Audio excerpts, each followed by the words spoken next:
Bande kotolobaki yango tongo midi poko to bande koloba yango sur mort d'abord disparition kidnapping ya mwana na biso nièce na biso cousine tobenga o to robenga Martine Diengo Alexandra ya solo epesi pasi ezali sous le kambi ya kobomba te ezalaki ba spéculation. Oui, c'est vrai, le corps a été repêché dans le lac à Trois-Rivières, au Canada, mais tout est noté puisque la police canadienne, il faut identifier le corps et kaka maman ya Alexandre. Tout le monde a causé là, tout le monde a koko sur côté de visa, il paraît qu'il va côté autant de visa, mais on va pas rentrer dans ma cambouana, mais ce qui est important, enfin, maman, il y a Martine Diengo Alexandre a combattu bongo na Canada. Tango a commis na Canada et pesinga y passe sur le mot la vidéo en tout cas audio kota na émission na biso za deux fois matotia ngwana maman Leli a kanté ki lokola mwana na ya kozoyer. Mais elle a remarqué que tant au moins était absence totale, donc quelque chose n'allait pas. Andima ki kutu, au kende ata na hôtel na nous tembalamoko aéroport à quel morgue pour nous identifier. Voilà. Le pire est arrivé, le drame. Donc la maman, automatiquement a confirmé biso que moi nanaye, moi nanabino, moi nabiso Alexandre était bel et bien morte. Quand on va repêcher qui wana ezalaki yaye ba spéculation salamaki ebele kasi pour la nini maman azwa ki temps pour aya koloba on comprend que abalon zo attendre naye avant aya couper ça parce que ça savait pas quoi dire mais tolandi audio wana vidéo ya maman ezo tambola partout asengi merci na oso bosalaki pour la koluka mwana yi alobi mais regretter. Même il pas ça ennemi, même ennemi na yé, elle ne pouvait pas permettre le pur abo et comment. Batuba fingiye, batuba lobby, mais justice nzambe ezali. À part justice nzambe, justice ya mokilipe ezali. Ezali. Kasinga epesinga imutuko swa, epesinga imutuko swa makasi. To ebite est-ce que autopsie ya mwana biso ekosalama to ekosalama te toyokaki nungu corps eza tellement en décomposition il paraît moyen basala autopsie eza te poko rebebaki na ndenge nini mais toti ko kakala mingi ta fille moko française mundele il faut voir comment est-ce qu'on néglige les noirs. Bonjour papa fils mundele aouta ko kufa Korwana et côté la maille, ça fait une année mon en akaté. Mais, quand la semaine passée, vous avez découvert corps et amundele. Ba français ba zuyango, ba sali autopsie, ba sali autopsie, ba yeba akufa kilin une année après. Corps et komonana. Alors, na oya biso une année. Ya bango une année. Ya biso moi na biso quelques jours na maille kaka. Oh non. Quand l'état moko moyen pour ça l'autopsie exacte. C'est quoi juste? Pourquoi cette injustice? Pour la nini parce que nous sommes noirs. To ndenge nini. Nga epesi nga imutuko swa. Yango de to kolobela ngo pe awa na émission alelo. Bobengi biso ebele, bolobi sujet ya polygamie ezali très vaste et koki kosi la ndengo la te to zonga lisusu makambo ya koloba pour la polygamie ezali. Yango to continuer pe polygamie yango lelo. Banani ba bebisi mokili en général, particulièrement Afrique, to nini boy. Batu na nzambe to ba politique. Quel est le rôle de l'église dans la communauté? Est-ce que l'église est contribué à l'évolution? Il y a société, il y a communauté, il y a pays où l'église contribue à la destruction. Il y a mœurs. Ya mboka na biso yango pe tokoloba awa mbote na bino bandeko balandi ya radio de télévision bisika nyos tu bozwami merci na confiance pe fidélité vous allez ko continuer ko pesa programme oyo radio lokole masolo et pas yoa peso kutanaka chaque fois pour na solo la makambo zali koleka na communauté na biso africaine en général mingi ya biso batu ya mangala comme na ngai Fiston Pelende mais la sepelaka mingi pour te ça la recours à l'authenticité benga ngai Tata Pelende. Cela me fait du bien. Du bien. Alors, vous avez dit partout où on a biso, bokota, pour la console makambo ya biso.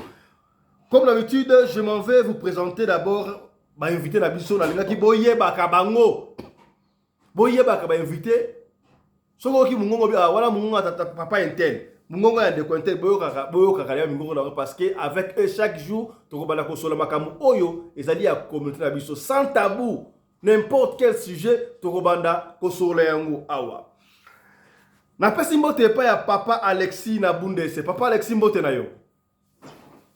Ouais, mbote papa Fiston que Dieu bénisse. Lobi obebisaki makambo bato babi yo ko marier moi na wana yo papa ko bala mwana na yenzo ezalaki ndengo ate oki ba mbongo yo.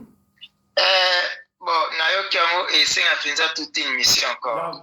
Poso nobina natanga totanga yango bien awa, c'est les frères qui n'a mal compris ou bien rien compris. En plus, ça c'est sur Israël, là où il n'y a pas la parole de Dieu. Voilà, on va aller rapidement. Mbote na yo pasteur Topé Papa Samba na Canada. Ouais, mbote mingi ndeko Fiston Pelende, Koloa, Nabiso Elongo, et puis voilà, le mythique Nango. Voilà, mbote na yo, Mama Nene. Mbote Papa Fiston, mbote mingi, merci Nzamba Pambola yo. Mbote na yo, Pasteur Alpha Mpolo, depuis Matadi. Oh. Eyokani, toza toujours wana na Komanda Anderson Mama Nene na Pointe na moni to bakise kiri mususu na moni ndeko musu akoti Voilà, Papa Samba na Canada. Voilà, merci beaucoup. Mbote na yo Komanda Kongolo Anderson de Djobour. Le Sako Tata Pelende, mon ami personnel, le président de la presse congolaise en Afrique du Sud, le Sako na mama Rina Pelende, mama Oyo, aleki mama Olive Lembe, pe mama Denise Nyakero na Rokaba. Mama Nene Losako, Pasta Alpha, Koyoka Oyo Salaka ngai bien, malgré l'obio qui va y bambo débita mina sima awa. Pasta Alexis Andimi a troublé à le dire que la Bible est sa polygamité. Voilà les informations à fait. Merci beaucoup. Mbote na yo. Non. D'accord. Présenter s'il vous plaît. S'il vous plaît, dans la réunion, moi et toi dans la ordre pour la minute. Mbote na yo, Maman Béatrice Bouki.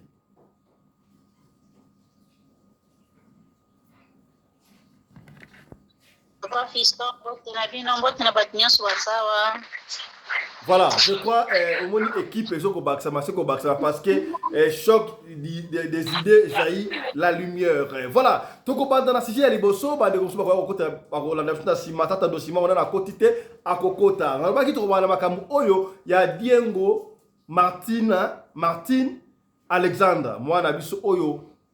Makamunaye et sopima ya biki babara ça fait couler beaucoup d'encre dans le poteau et puis ça qui biso passe ya ko sakarate toyo qui paraît balobi moyen basa la autopsie ezate pour l'accord et bebaki na ute koloba awa corps beba ndenge nini mundele kuta kufaki na France ina na se ya mai ko bazo yango na se ya mai babimisi yango bake ko sala ba osala autopsie ba eloko de bomaki ye ina na ngati ya mai. Mais moi na biso asali kaka quelques jours na se ya maya mais puis na Canada malili de composition comme ça na facilité pour la nini deux poids deux mesures juste un ndengwana et ça quand rapport zali batu mwindu to nini mama oya leli atindi audio oya expliquer makambo wana pesa na kombo to na mama oyo et bon to kota na ben ya masolo suivez na benki yo kaka par rapport à émission il y a mort, il y a Alexandra, au fait, Je veux juste te demander ce que tu souligner et le Komoko dans le sens où biso batomuindo banégligerait biso à l'étranger. Pourquoi? Parce que balobi que Alexandra nenga kufaki nzoto nekoyaki na mai, donc nzoto komaki vraiment décomposé. Or na France on a une fille Lina ezoleka na télé maintenant.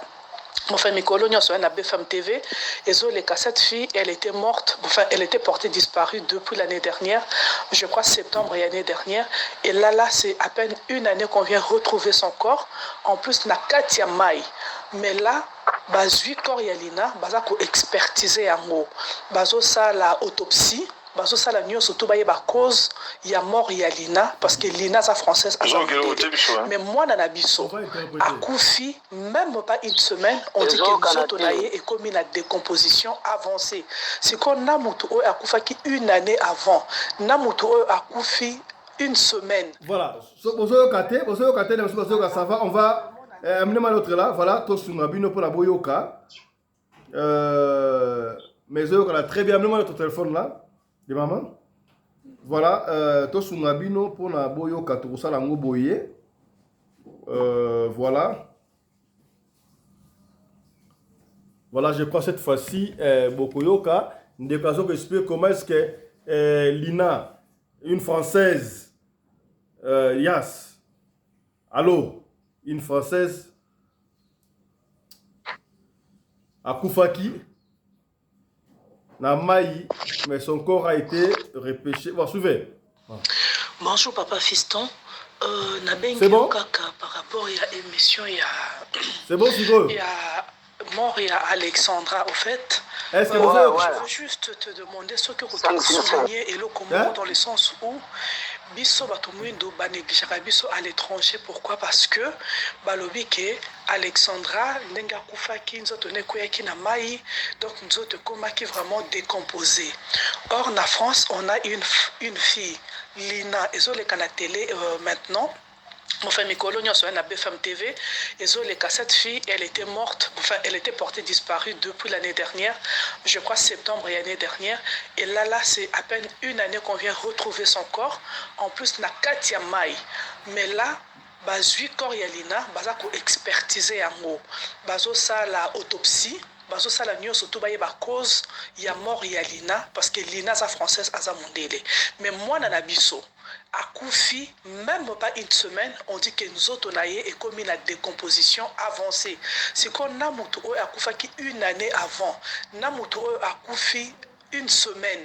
Donc nous autres yanani et kozala vraiment un état de décomposition très très avancé.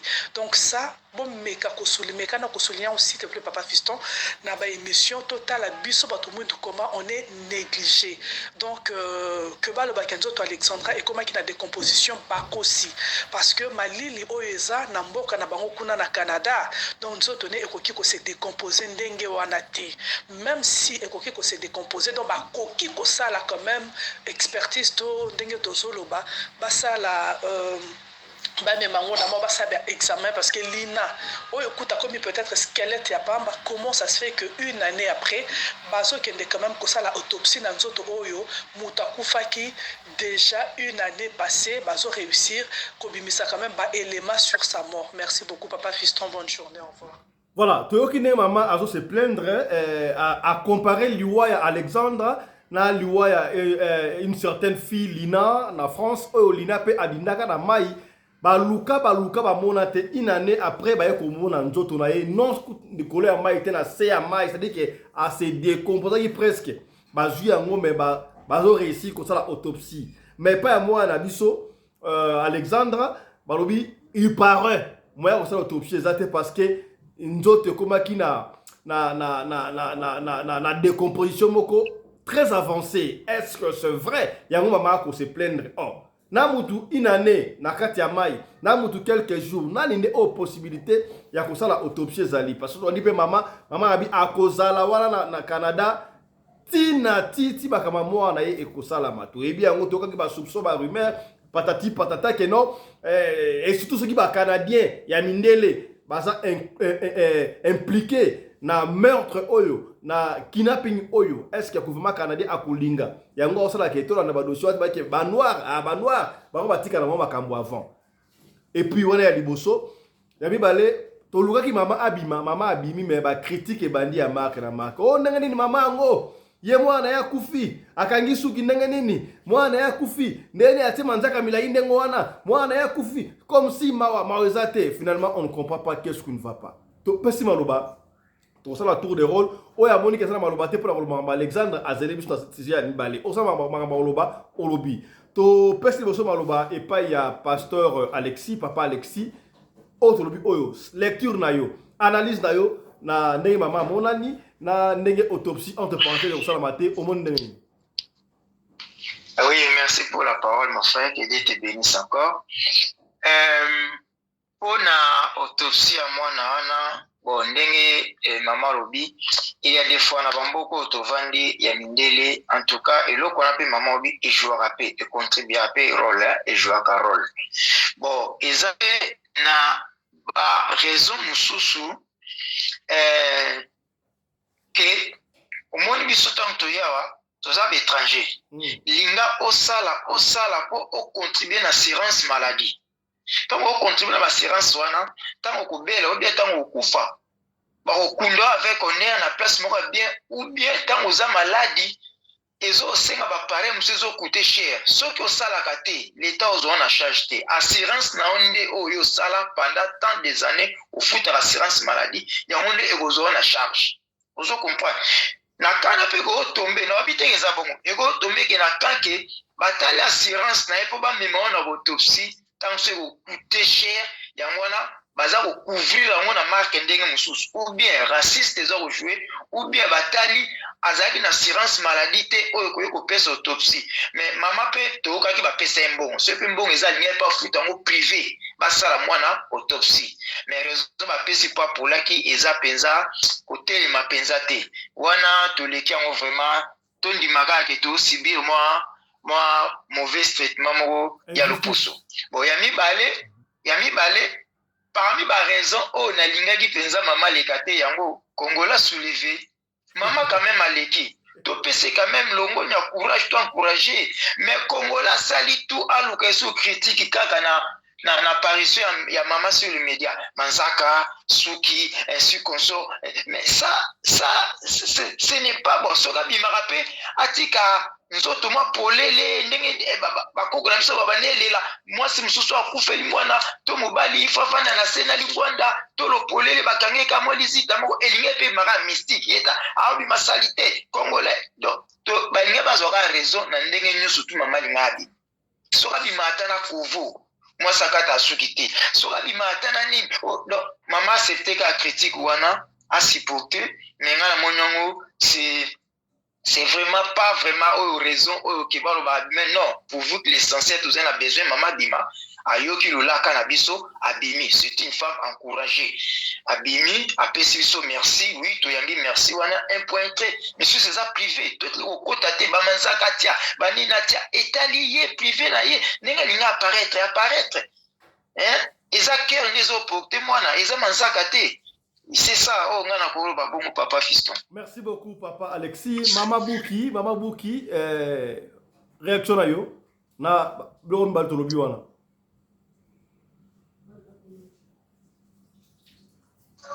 Ok, bonsoir famille.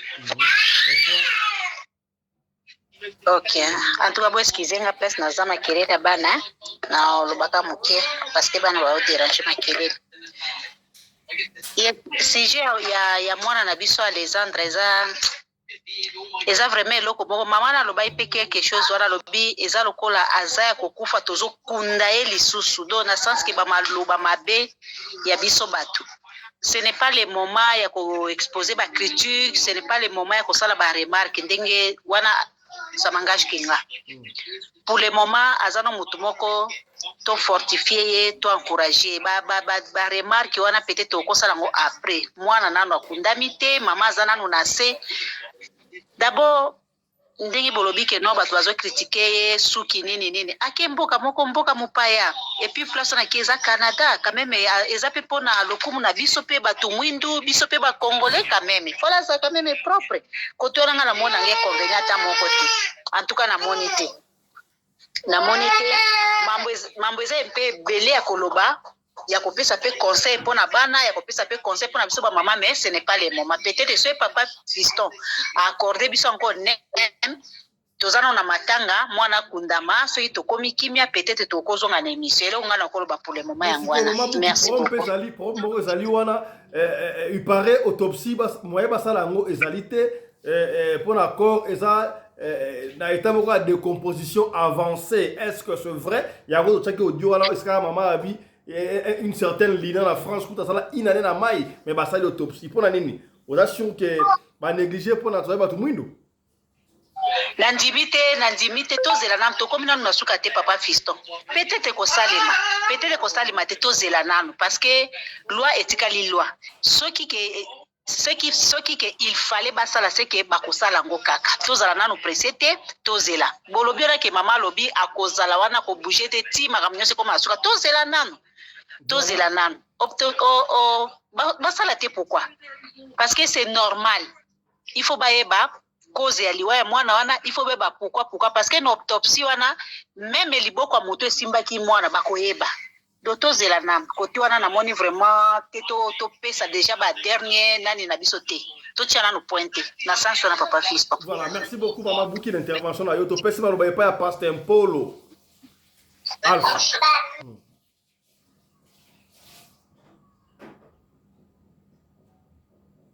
Pasteur Polo, bonsoir.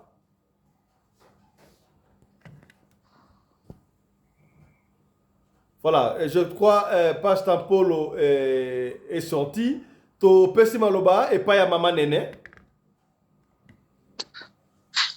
Ok, na koko senga papa waza na États-Unis ou bien Canada kanga na micro pardon. Ok, allez-y. Ok, papa tunya à propos ya abima ya maman ndenge apparaître na nini na ndenge makambo autopsie na ngana oloba batu batika nanu koloba biloba mama naza na passe na kokaki kosisa même vidéo wana te na kokaki te ana passe na motema mutu nyonso so azobima ndenge kaka mama oyo aza likolo alobi ke en tout cas ozobima okende na mboka mopaya ata kutu matanga yango atanga ntango nabimaki nakende pa mama nanga bien sûr kende nazalaki na ngai nalataki lipapa nakendaki mais soki na ngai ezalaki kaka na bameshe donc moto akoloba ke ozobima na mboka okende kuna obima salite bakoloba kaka donc eloko nyonso okosala na mokili oyo congolais ayebi na ye kaka eloko ni mokongolais aza ngo motu na ye eza kokende kokritike. Papa fiston manzaka akosa pe manzaka salite te a choisi kosala manzaka na ye na atie pe couleur ya mwindu mais kuna nga eloko moko gravité pe suki na ye ndenge ezali ba gravité.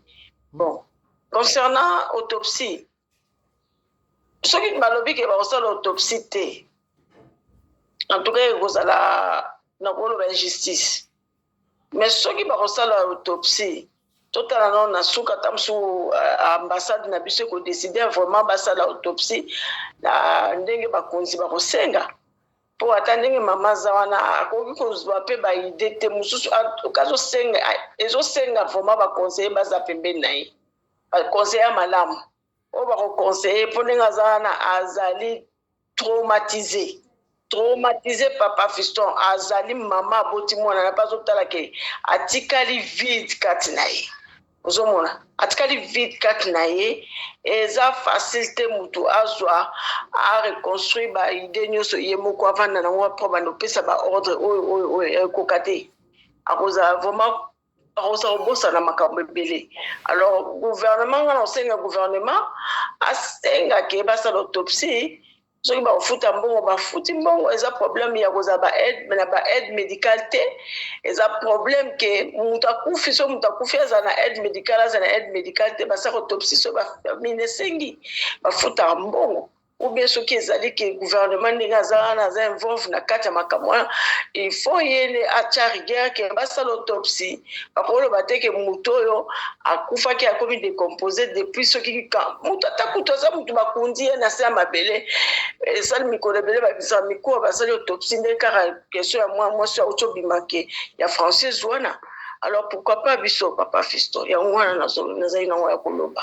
Merci beaucoup Toki maman nena so koloba net kolela a compatir pena parce que biso no so na espoir peut-être maman koloba ke ko rwale za Alexandre te to continuer koluka parce que ba hypothèse bimaki awa maman o France talbaki ezana maman Canada o ezana na ba groupe ba homme d'affaires mo ba kinapaka ba jeune fille à TikTok peut-être to linga ke ça natande ngwana ba kinape mo na biso poto luka mais hélas maman a confirmé que moi na biso akufi to pesi maloba epa ya pasteur Alpha na moni ya koti wana pasteur Alpha ba to ba critiquer maman moi na kufi manzaka bilai akangi suki na ebite ba balingaki maman tamba na mutakala aya na couper po ba ndima to ndenge nini so le bala ngota papa na biso Alex so ya kina kovo ta maman ka ti kovo pona nini aya ti ka poto maman boy pona nini na ebite muto alingaka nini et puis il paraît moi autopsie ça la matin pona moi na nzote comme na état décompose état mokodoki très avancé à décomposition na évité lecture na yosi makamwana pasteur Paul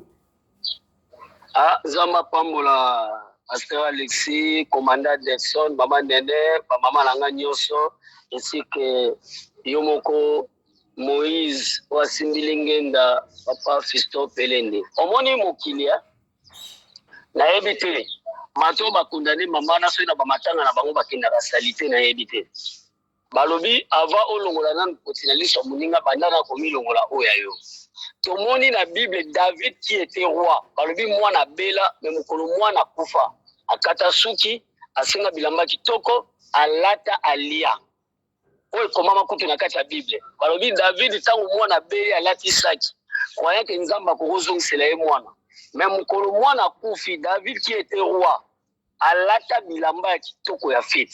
Donc pour la likambwana maman na lata lisusu makasi pour nga na moni za ona tina te maman accompagne kake tozana kati ya mukili jugement salamaka ngai lobi tawla lobaki awa na bandi commandant Anderson alobaki na ngake alobaki ke to condamner gouvernement na bisoté. Pourquoi nazo condamner toujours gouvernement na biso? Pourquoi gouvernement na biso ezozonga sima mazo tika pauvre maman wana za liboso? Tangu mwana wana koti na kati ya Canada yokanga papa oso continuer maman lobi bayambaki na aéroport et pas ya ambassadeur c'est-à-dire gouvernement yambaki ye avec na ambassadeur yango kasi na solo ba boyi nalandaki bayambaki ye mais ba continuer kopesa maman wana mais association gouvernement na biso aza capable ya koloba na gouvernement canadien ko gouvernement canadien baza na problème ndenge mwana na kufi na sol na bango ba mata bakita ba na problème et gouvernement na biso azala liboso mama wana azonga sima ko basala mwana wana autopsie. Mais balobili likambo ya mama mutu akufi asali plus de 100 jours papa mutu soka asali 3 jours na kata maya akozala décomposé te akogonfler akozala ni décomposé akozala gonfler elonge kovimba biloko kolungwa te biso toza tomona bibembe to bisa bimela ba mai ozomona akovimba mais akozala décomposé te ke oyo liso elungwe te ekozala me elongi me fasal na ye ekozala elongi vimbi po mai ekoti ye na nzoto lokola mai ekoti ya kovimba donc mwana wana aza na droit basala ye autopsie makoki koloba te ke basala autopsie te soki balobi wana la basali malamu te c'est que gouvernement canadien bayebi liwa likolo ya mwana wana vraiment soki bayebi yango te masala mwana wana autopsie na malembe nyonso tozo lancer message na gouvernement canadien bao bayoka lokoto ya français to lingala bole bisa bango mwana wana aza na droit ya autopsie omoni ya papa. Merci donc il faut na ngai mama aza na likambo te mama ndenge azali wana aza kaka ake kotala mwana po balobi mwana kufi mais mutu aza na base ya mwana wana ezali gouvernement na biso donc ambassade na biso oyo ezali na Canada. Merci beaucoup, Pasteur Mpolo. Très bien réfléchi, très bien parlé. Topé Samaloba et pas Nani. Awa. Voilà. Topé Samaloba et pas ya commandant Congolo Anderson de Jobour. Commandant Congolo Anderson de Jobour. Oui, que yonde ma parole na yo et même maman na média. Maman landi émission à lobby na avion na butu na rate avion à Kitibo ayela kinde yo. Yo lo ba pesi mbongo ebele. So ki 500 combien lobby ata bo pesi ngai mbongo. Est-ce que mbongo ngana zui? Et quand on mwana ngai, et bon aller resomba mwana ngai et pesi passe mama a sengyo kaka merci. Comme Anderson, yo o toucha ki mutema mama makasi, mama ali na kombo na yo. Voilà. Merci beaucoup mwana mboka tata Pelende, merci na ba co-débatteur nyonso.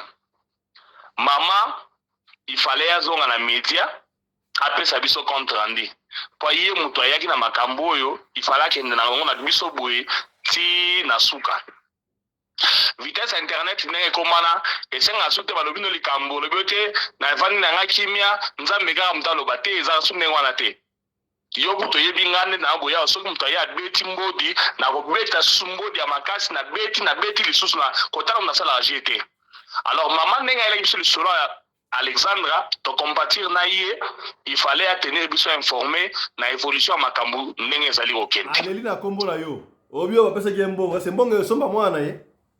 Mama azwaki mbongo oyoki te place mbongo abeti munoko il fallait que ça les ba penga $30,000 oyoki na munoko na bimisi montant ako bimisa te mama azwi penza et pas kolemi ya bien ndenge zali wana bandebone baza koloba déjà na mipanzi à quelque fois malheur bon mwana kufi mais bazwi misolo.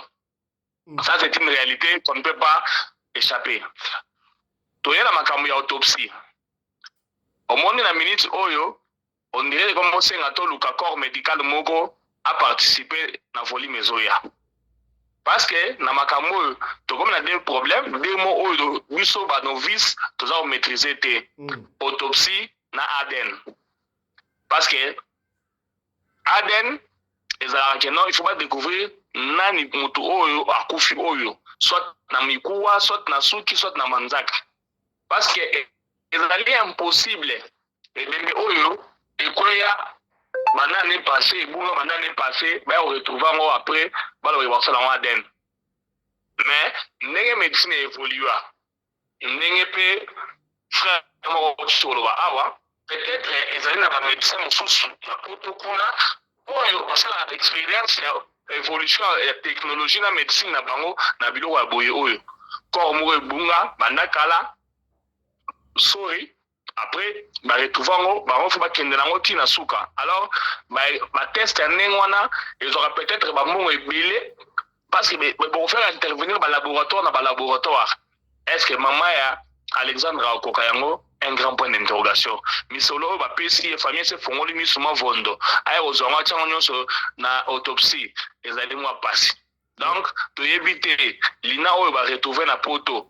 Baza ko sala autopsie ou bien baza ko sala test ADN pour réellement ce qui est allié. Il y a un moment où il faut au code ça, médecin à niveau oyo. Na oyo etalile ki na biso, moi na biso Alexandra. Oyebi, aya na daji moko na chiluba walobaka kwetu nkulu kwa ben na nkulu kwa muchi. Donc epa batu ezaka epa ya batu, vandaka na ekenge. Donc toko lela awa ba injustice na ba forme et tout. Adage wana chiluba ngolakisa toujours que non, epa na binote, epa na binote. Donc, les Canadiens n'ont pas zali wana, baro okota na makambu oyo ya Alexandra avec toujours des limites. Et ça t'est que non, un sujet canadien est mort, retrouvé dans l'eau comme ça, même c'est bien que non, autopsie au salamate. Au salamate. Mais comme les éléments makambu ya étranger, non seulement parce que Alexandra zali congolaise, mais attention les zali dans un pays étranger mususu, baro yokosuka na ngope ndengwana.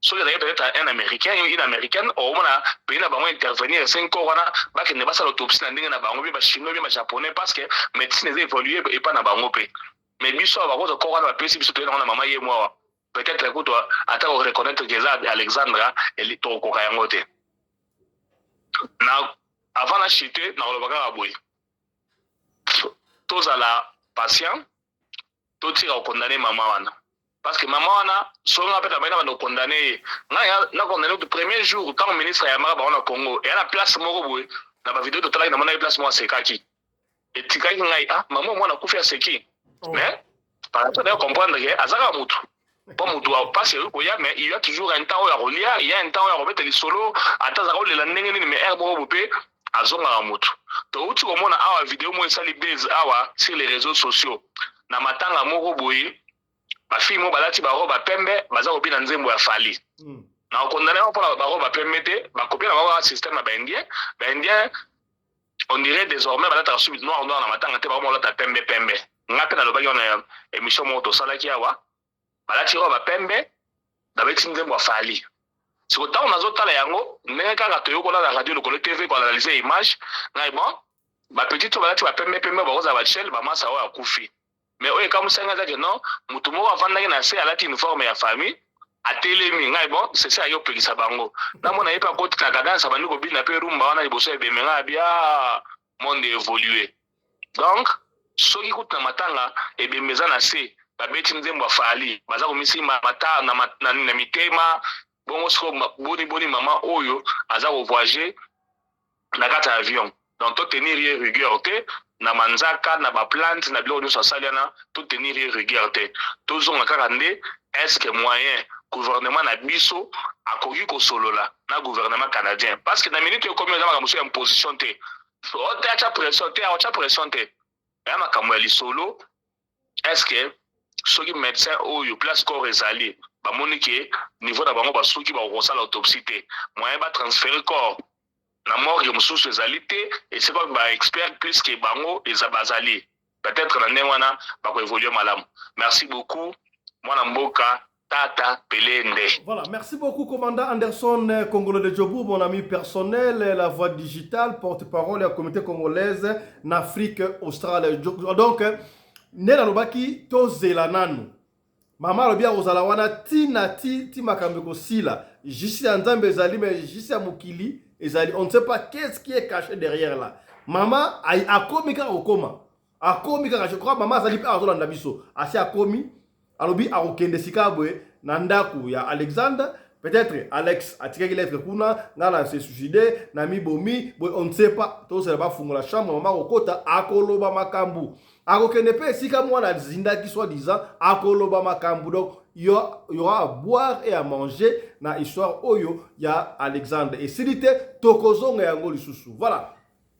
Faute de temps avant tout le canal sixième sous rapidement de comprendre un message ah il pas fisto bola la bonne bolo makambo oyo na Liban voilà pour les Libanais na lumbango to kopesa parole na mutu moko une minute à lo makambo ba Libanais ndeko lo iboye papa fisto derrière to lo baki on de mission c'est belé comment se fait-il que l'Afrique mobimba en général particulièrement la Congo awa Libanais so ka yebo ka aye auti Liban et pauvre na mboka na biso Congo to na Afrique azumbongo bazo traiter le kola roi a fongoli ba magasin ba makambo nyonso tuboye kutu soko ke na ville wana Gombe oya biso na Butu okomona ka poso pembe le kola na Congo ya bango différence te o mundibo mundele ba ka mindele est-ce que Libanais ya mundele na ebité et comment ka bango na bango alors boyebi za ka mboka na biso soki mutabota mikuna ba pesa ka nationalité bana wana ba nationalité congolaise si vous voulez.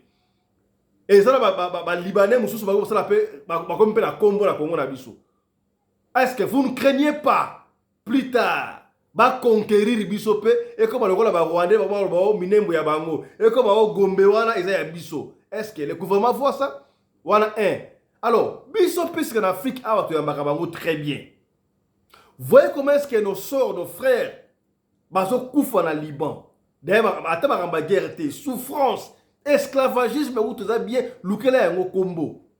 Au Congo on a batini ba demande d'emploi, ba en Afrique, la Congo, boya misasa na Liban, au Congo na Liban kuna est comme esclavagisme, esclavagisme sexuel, physique, nion surtout. Est-ce que pourquoi est-ce que nous traitons les Libanais très bien chez nous en Afrique, par la bango na biso ba objet. Qu'est-ce que nous devons faire pour nous libérer ba africains oyo ba succomber, ba souffrir na Liban kuna et papa Alexis. Oui, papa, et là, quand on a fait à Libanais, c'est toute une mission. Mais le coup, sur 30 secondes, on a Robaka qui n'a pas condamné, n'a condamné chaque fois. Acte, c'est ça, Libanais, et ça n'a bengue, n'a pas Pakistanais, Bamboka, n'a pas Chinois, Bamboka surtout. Parce qu'on maltraité biso, n'a pas na biso. Alors, il faut bailler nationalité, pe baboto la kango. Biso tozala na yebi pe bato ebele awa pe kaka gaffe boye premier effectivement deuxième troisième babotoli nationalité mais pas na biso ça n'a jamais été ainsi vous voyez eloko wana faut condamner gouvernement namona exemple mpona chute kaka wa namona libanais na poids lourd aotonga immeuble ne azwi mabanga bakayasa bwaki na nzela ecrée embouteillage et puis basoldat baza kosécurize yango soldat komi garde de corps wana garde de pierre garde de caillou basheke batombokaki balongola yango wana donc ekende basoldat baza kosécurize embouteillage or na mboka na kosala bongo te loi ezali mais soki ezala mpe congolais tasali bongo soldat nalingaka toke na soki mwete balobaka mpo akendeni na sociate keno abebisi ordre public mais pas libanais ako kosala te likambo ya mbongo nde eza koaveugle bakonzi na biso il faut totelemela yango émission il faut toédike na bapoint nyonso tu na kosenga mpenza libanais indien pakistanais chinois tosala bango émission soki balingi ofanda na mboka na biso il faut barespecte banorme oyo barespecta na bamboka na bango ngai na allemagne na papa nakofanda na france te permettenga bandoka france mpo discipline eza na allemagne papa na france soki nake nozala kola mbwa bakati singa nozala kola mbwa moni libanda sika nozala na libertinage mais awa discipline yo moko ozotambola nayebi kaka boyebi mboka yango donc nasukisi wana tokosalango mpenza émission wana demande nanga bandeko. Merci, que Dieu vous bénisse. Pasteur Polo Alpha, réaction sur ndenge balibanais baodio kolasa na Liban et pas la soubata très bien. 30 secondes. Pasteur Alexis Nzamba Pambola. Omoni bato lelo bapesa balibanais bapakistanais motu makasi eza l'état congolais wuta epoka Mobutu ozomona ntango nano nasaleli nzambe te naza na kacher nakenda kosala na biscuit prince na beta mpenza libanais na biscuit prince mpe na longwa mosala mbala moko ozomona bato wana bazwaka biso lokola baesclave mpo na nini ntango yo olingi otouche libanais aza deja na parapluie moko donc ntango ozolingi ogangela libanais azwi biso keba na yo soki omeki bakokanga yo nani akokanga yo congolais soda congolais oyebi soki libanais afingi yo benchode na monoko na bango asali yo injira makasi eza lokola moto afingi yo makaka afingi yo nyonso oyo alingi mais libanais azofinga mutu mais na nsima na ye garde corps soda congolais mais kende kaka na Liban meka kosala te eloko moko okobima babomi yo na bisika wana vraiment papa biso pelende l'état na biso atalela biso likambo wana. Merci beaucoup. Kopesa nationalité lobini nationalité zeloko ni. Merci beaucoup Pasteur Polo. Biso tozo na Liban bapesa biso ba nationalité. Merci beaucoup. Si bapesa biso ba carte de tourisme ba carte de séjour soki bapesi yo pango te dernièrement bazobeta bato na Liban bazobengana bango lokola bambwa. Donc l'état na biso vraiment asunga biso na place wana contribution nanga yango wana. Voilà, tu peux savoir rapidement par le commandant Congo Anderson de Jobour. Voilà.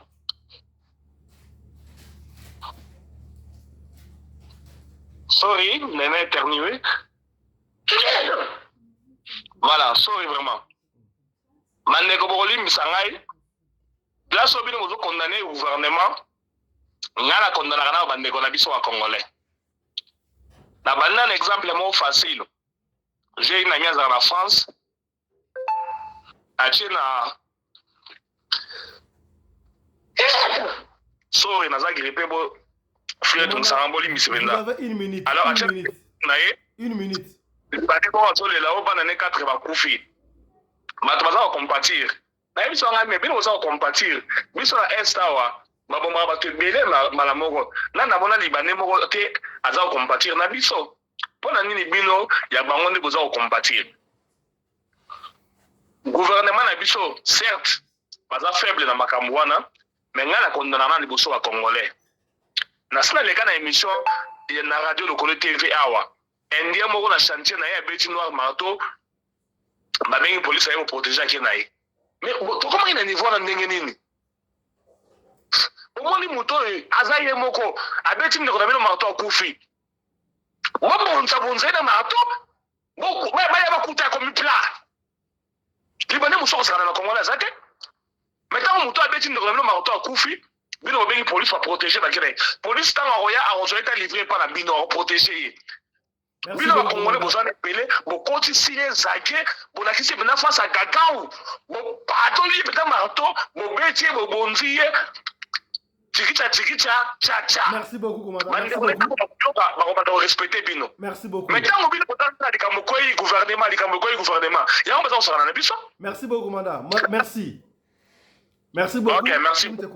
Tu peux faire rapidement et pas il y a maman Nene. Papa Samba au Koloba libanais. Oui, par rapport à Elokoana, merci frère Fiston. Alingina Salakaka, moi, un petit point. Par rapport à Eloko, moi, le bosso vous permettre ngana 1 minute et demie. Non, vous avez je voudrais dire Nabatou que Bato Bazolo Baki, moi, Nabiso, Alexandra. Awa na Canada tango azindaki na mai na Canada malili za makasi ya kosakana te non wana ezali image moko ya mabe na Canada euro yo mwana na biso Alexandre azali kokoya na mai bazo retrouver na mai to na hiver te malili komaka makasi na Canada na hiver mais na temps oyo mopepezo leka lokola eleka partout moi ezokoma na ona ba 20 degrés ba plus 20 degrés ba plus 23 degrés. Donc wana tolongola makanisi wana ke malili za ya grave ya makasi eza ba ide bato bazaka nango.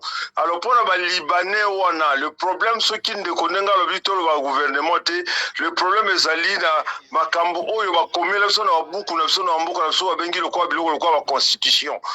La République démocratique du Congo, c'est le seul ou l'un des quelques pays au monde où il boit kabana na ye.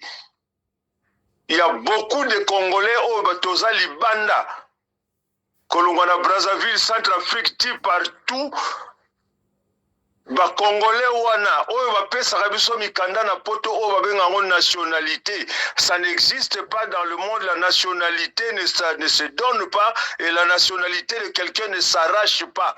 Ils ont mokili moko te balongola la nationalité ya mutu. Nationalité, c'est la citoyenneté qu'on nous donne et la citoyenneté peut être arrachée ou peut être donnée. C'est un travail de mémoire, un travail scientifique. La salle a présenté à l'Université de Montréal. Donc on a lingapé, tout cela, on bien comprendre.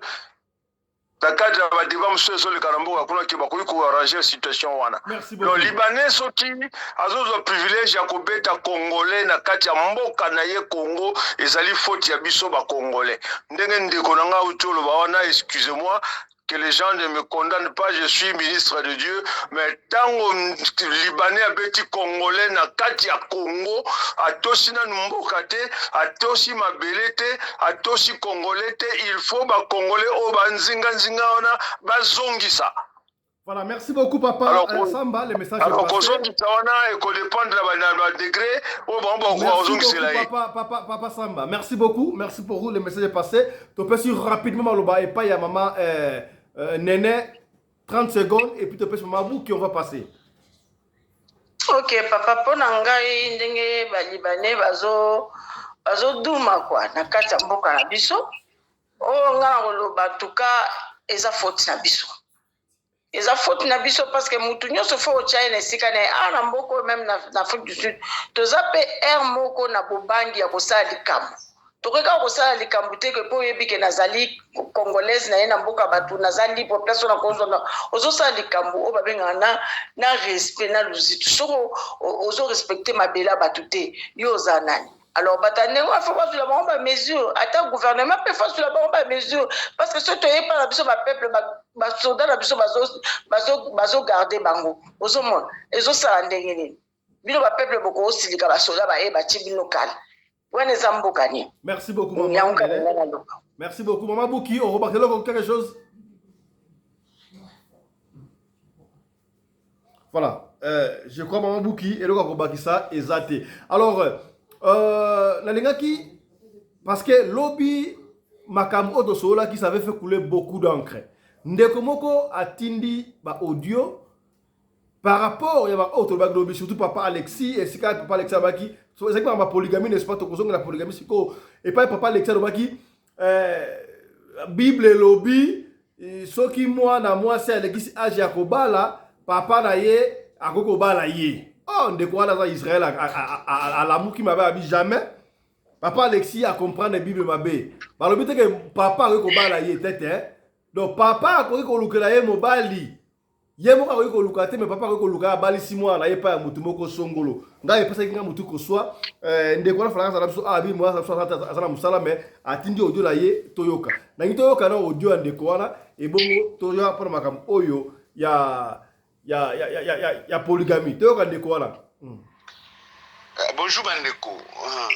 Nalandaki émission lobby malheureusement na côté qui en retard. Nalandaki émission polygamie nde bat bande oloba. Nalandaki émission.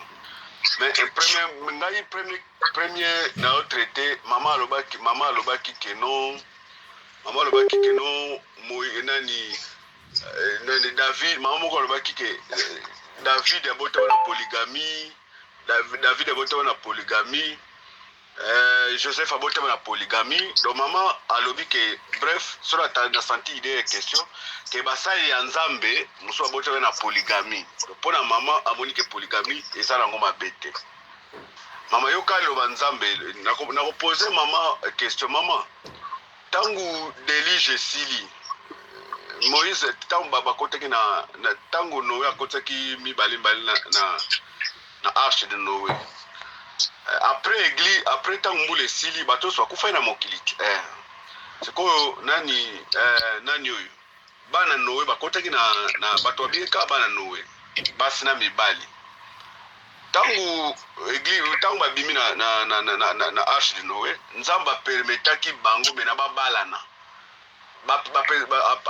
Permetaki bango babalana. Basi na basi popo batonde susu mokili otozalelo. Metango nzamba moni ki mokili tondi nzamba akopekisa yango. Apekisi pe yango. Apekisi yango. Tobalana lisusu te nzambe ako instaurer inceste. Tango mokili botami nzambe nda koboya tobalana lisusu. Inceste ebanda wana. Donc maman engelo banini makamuso nzamba permetaka ngo na temps parce que lui il est souverain na temps moko boye soka moni na souveraineté na ye ke lekwa na pekisi yango a tolérer ki yango na kala mais maintenant tango évolution ekomi a pekisi yango donc yo okoko lobatike non lokola bango babotama na polygamie ke faut encourager yango. Yo lobi mama nani Salomon azaki na basebeleti siko suka nanga conclure kinini que vanité azaki na 1000 femmes na 1000 concubines suka il a conclu que vanité de vanité tout est vanité moni mama et puis faut boyer baka que l'Ancien Testament est ombre de choses à venir et non la représentation exacte ce que moni Abraham abalaki a Sarah ayeko botana Agar kozwango libala boete kaka na temps na biso oyo ezali enseignement ezaki na kati Dieu a voulu tout simplement ya ko enseigner biso deux peuple juif o babimi na Abraham Isaac na peuple Ismaël ba arabe o babimi na peuple ba arabe o babimi na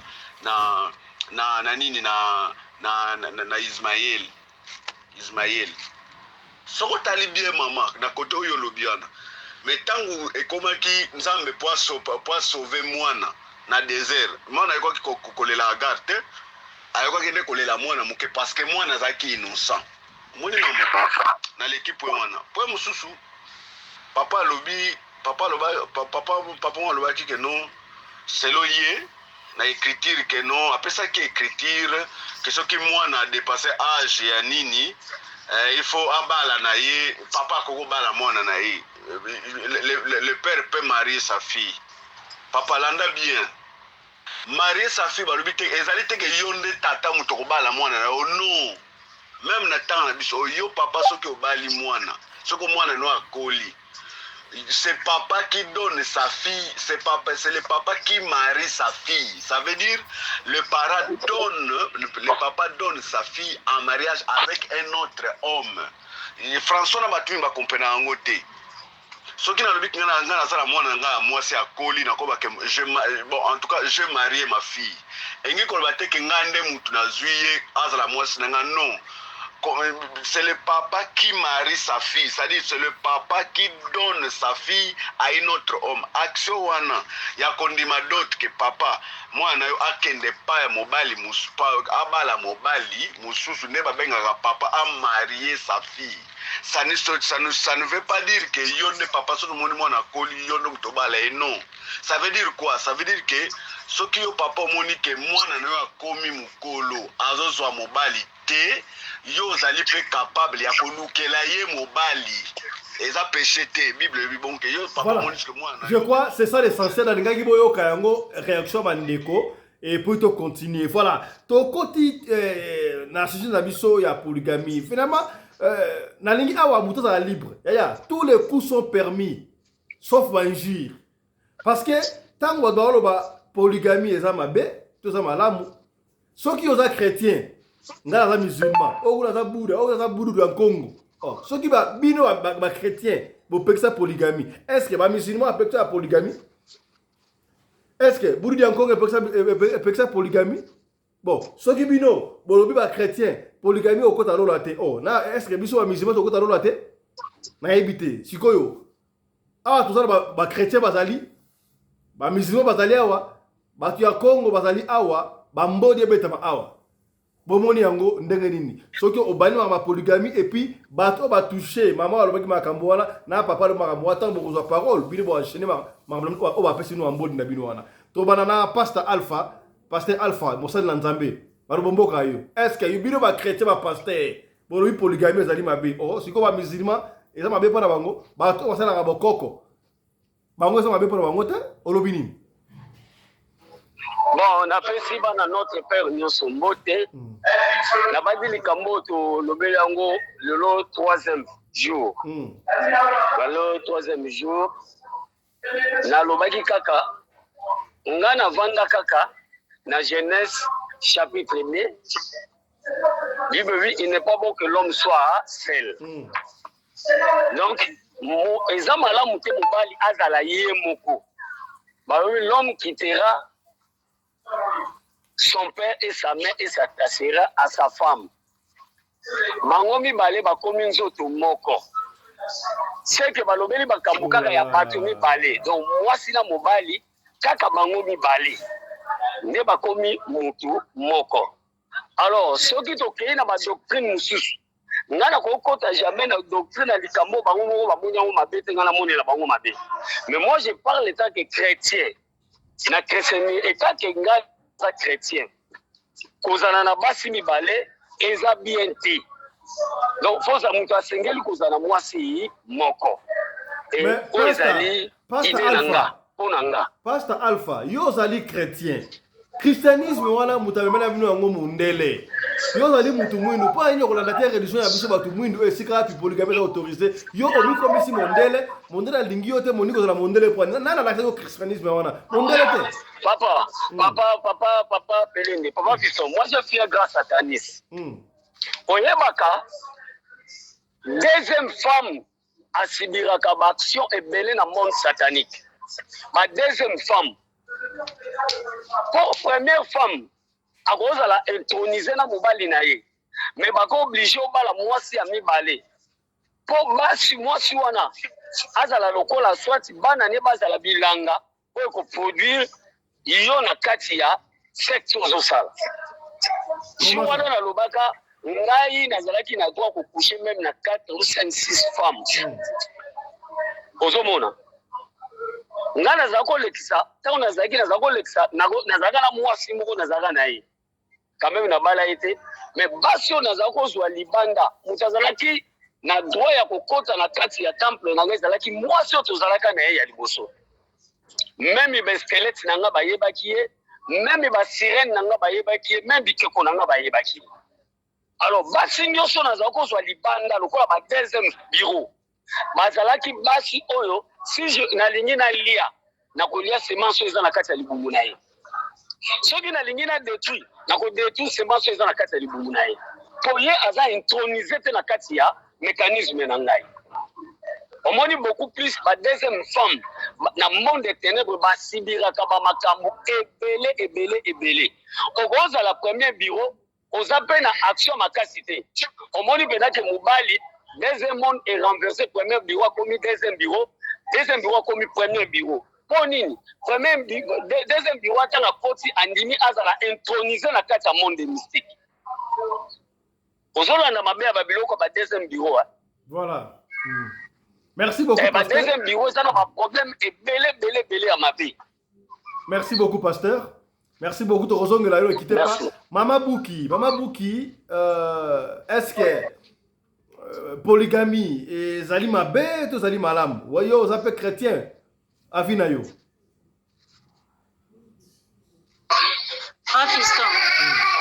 Polygamie, ça bien te. Polygamie, ça m'a bien ma case. Amen. Même ceux qui totali bande on a biso ya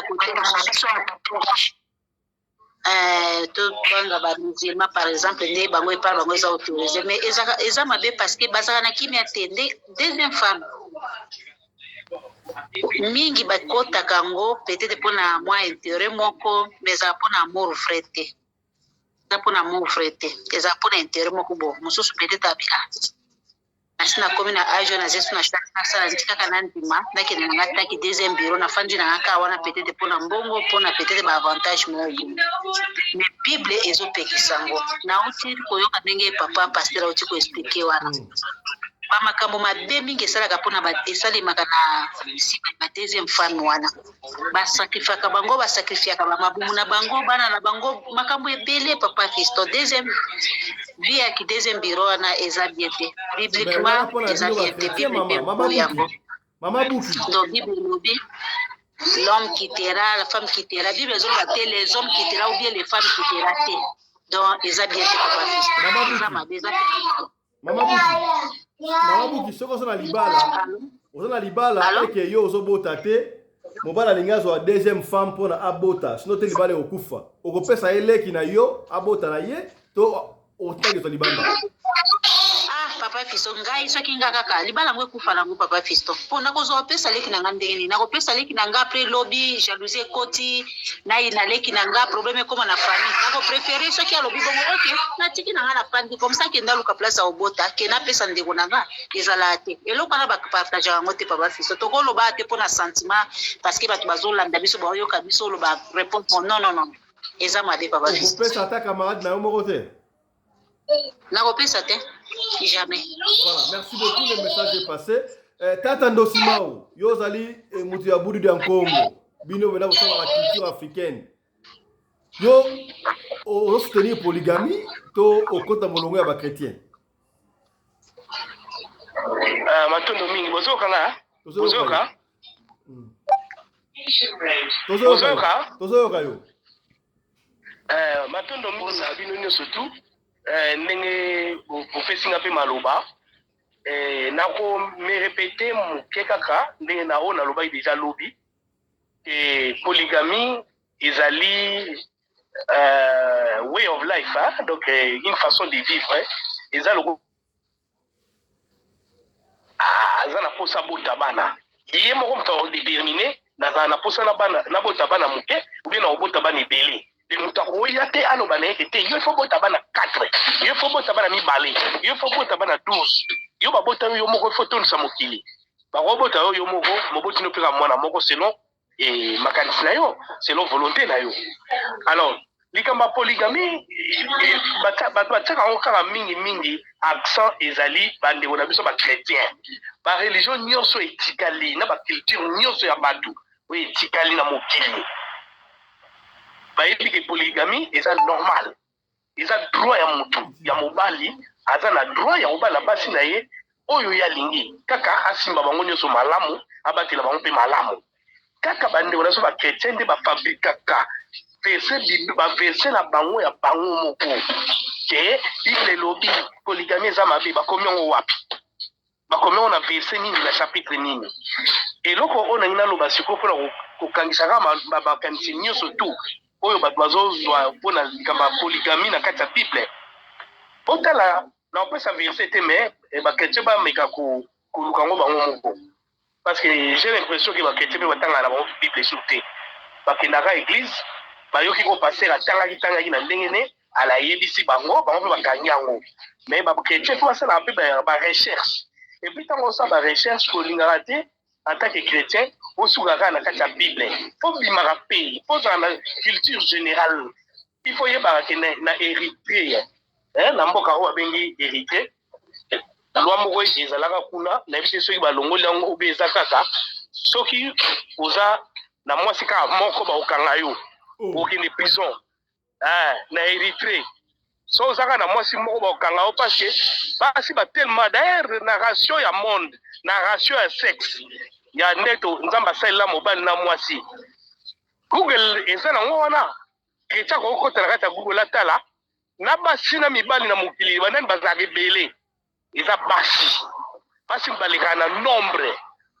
Pourquoi nzambe asala bongo mpona nini? Parce que azala na équilibre atia équilibre na mokili parce que c'est la femme qui conçoit yende mkamemaka bana il faut production ezalaka mingi et non à limiter yango na un certain nombre non. Donc il a pas pays lokola baérité so oza na mwasi moko bakokanga yo il faut zala basi mibale misatu et c'est comme ça. Alors elonga na noloba apôtre Paul tolanda idée oyo parce que lelo koma kaka Bible petisi Bible lobi boye mais réalité est appelée la réalité dans la Bible est que depuis Abraham o azalaki musulman o azalaki arabe ti au moins ba terme o te opo ba terme wana ka yango mutu ezobebisaka mokili yango mutu ezodiviser bato ezocréer ba religion. Abraham azaka koka ba chrétien te so nini yo comme chez musulman non Abraham a wuta na Ur de Chaldée lelo soko lukete na Google go tuni bato se ba recherche ba ebisa OK Ur de Chaldée eza Iran. Bon banani peuple nini eza na Iran est-ce que eza ba Éthiopien est-ce que eza ba Congolais ba koko na ba bato ezali na Iran non na Iran ti lelo eza ba musulman mundele azosakana na esprit ya mutu mwindu ya monde mpona koluka hégémonie na ye efanda. Comment mutu aza brun race na biso eza na race moko to bachokola bien ke bato mwindu mpe bazali mais mundele alobi batuni mundele yo race no eza nini atela alobi so nalobi race na nga baosekanga naloba kaka ke bobenga nga blanc. Bon peut-être appeler nde yobi couleur pembe ndenge ezali couleur pembe ezali couleur oyo eza ya fufa ba Congo. Est-ce que mundele aza na couleur ya fufa ba Congo yebisanga nano aza na fufa ba Congo ba couleur moko omona ke quelque part place wana déjà bakosa bato eza réalité te makambo nyonso omona na kati ya bible bakomi eza ba n'importe quoi eza ba réalité te eza ba réalité te. Apôtre Paul, Apôtre Paul, quand a commis Timothée, pona d'instruction, nini un pasteur à cause d'un modèle. A ebisi Timothée boye. Alors Timothée moi nananga. Na lingi que mutu oyo a cause la responsabilité ya église. Na lingi azala mutu moko azala pieux, azala na asilikaka mingi te, azala na bonté mingi, azala na bolingo, et surtout azala mutu ya mwasi moko. Azala mutu mingi ya mwasi moko. Pourquoi basi mibale misatu bakoki ko debisa ba imer na ye tanga osa musala nzamba ko se concentrer bien te po basi batonga mboka tende balobaka. Mais aparte pas la lobby te ke polygamie eza mabe, ninga na lobby na yo Timothée, polygamie eza mabe, mutu akoza na basi mibale te. Non, a lobby mutu ozala leader ya église, pasteur to berger. Azala mutu oyo azaka na mwasi moko. A généraliser te tata Peleni. Et c'est très clair. Tata Dosimao, moi question sous ka fato to pe parole pas bonsusu. Mais sikoyo ba chrétien bino ba bunyuri ya Congo bino. Bosambela nzambe nini? Nzambe na bino nani? Ezaka nzambe ba chrétien bango wana to bozala nzambe na bino. Et puis pour la ba chrétien musu ba la raté ba catholique ba chrétien. Bango ba ba descendre ya apôtre pour ba la raté pour wani. Matondo, ce qui va créer na kati ya catholicisme ya catholique romaine. Na kati ya catholique romaine eza ba sous idéologie moi mingi peut-être 3 ou 4 na kati ya idéologie wana. Bango moko ba catholique ba yebi ndenge ni ba mimela biloko na bango. Banda ba bomo ba koko na biso. Baboma Vita Kimpa, baboma Simo Kimbangu, baboma roi na biso Kanga, baboma batebele église catholique eza responsable ba yebi yango. Baboma ba koko na biso na nyoso na ba prophète na biso. Ngai na kozala te na lobelaka chuko na bango, ba koko na nga, ba koko na yo, ba ozala content na ngati. Parce que ba bebisa na culture na biso na makam na biso ne surtout ba biso ba kombo oyo il fallait pas tozwa yango ti lelo yo bundela na chaîne na yo. Alors, pour nous avoir sur la réponse, c'est que quand nous sommes botami, tu écoutes déjà, bakoko na biso, batata na biso bazalaki, bakoko na biso bazalaki avant biso. Balobaki ke biso to sambelaka tatanzambia mpungutulendo. Bon, ndenge ni bango bando sambela tatanzambia mpungutulendo, et comme le temps na biso, po ba coloniser biso na batu moko boye. Oyo ndeko na ngai aza na Israël atindaki audio, yo yokaki audio wana. Pour une émission de ça, il lobby. À lobby que ba israélien, baza, batumoko baza ba, nebi n'abose un terme à utiliser qui. Donc baza n'est pas sauvage moko boye. Bon, comment baza ba sauvage, nzambe na bango ngai na akoma nzambe na nga. C'est impossible na ko bango te. Biso toza na nzambe oyo, bakoko na biso oyo sala likolo pe na se. Babenga ka tata nzambe mpungutulendo. En aucun cas, n'a pas changé combo wana, n'a pas de n'a pas combo ya banzambe mususu. On a ebeli nango ebandeli na sukate mutu na makolote. Donc il faut na landa oyo ba koko na ba tika. Pour la yo le christianisme doit tomber. Pour la loi. Wana ezali idéologie Constantin à Salaki pour na régner pour Occident et régner na siècle autozali. Nathan au présent aux alliés. Sokolobi christianisme est tombé dans ça que la Bible est un livre comme tous les autres livres. Et elle n'est pas sainte. Basali nini na bango, basali religion na bango. Ba fabriquer la religion te. Religion eza lokola coutume ya batu. Ba fabriquer yango te. Batu ba kutaka yango nde ko kuta. Mais bango ba fabriquer.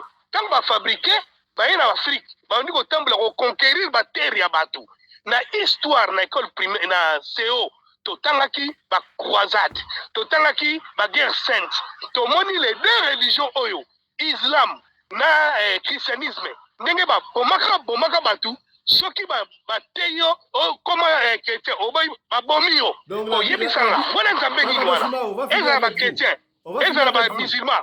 Kobomaka batu pona nini? Est-ce que nzambe tina ba bomba batu? Tala kunseki tala kumama. Tata Dosimao, on va finir avec vous. Est-ce que la Bible est-elle sainte? Oui ou non?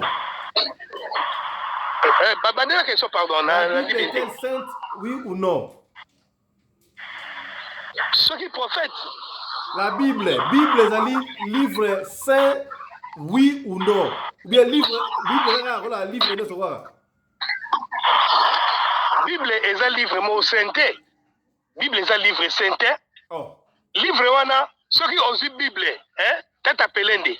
Mutinyo so oza na Bible. atanga na kati ya Bible wana na préface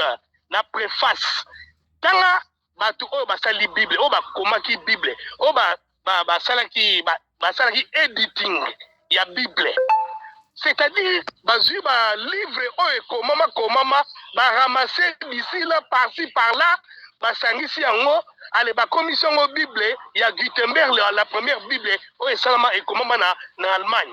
Quand basali Bible wana balobi ke tolongoli makambo oyo yo tomonaki ke ekoki kozala bien pensate. Merci beaucoup. Mais bino bolobi ke Bible eza moloba ya Nzambe. Donc nyonso tu oyo eza maloba na Nzambe fait tikala. Bon ndenge nini ba edit yango. Bino bo edit maloba ya Nzambe. Nana pesi bino pouvoir wana. Merci beaucoup. Droit wana ya ko edit maloba on Nzamba bimisaki. Merci beaucoup papa. Oyo bino bo tikaki eza Nzambe te. Merci tata Dosimao, merci beaucoup.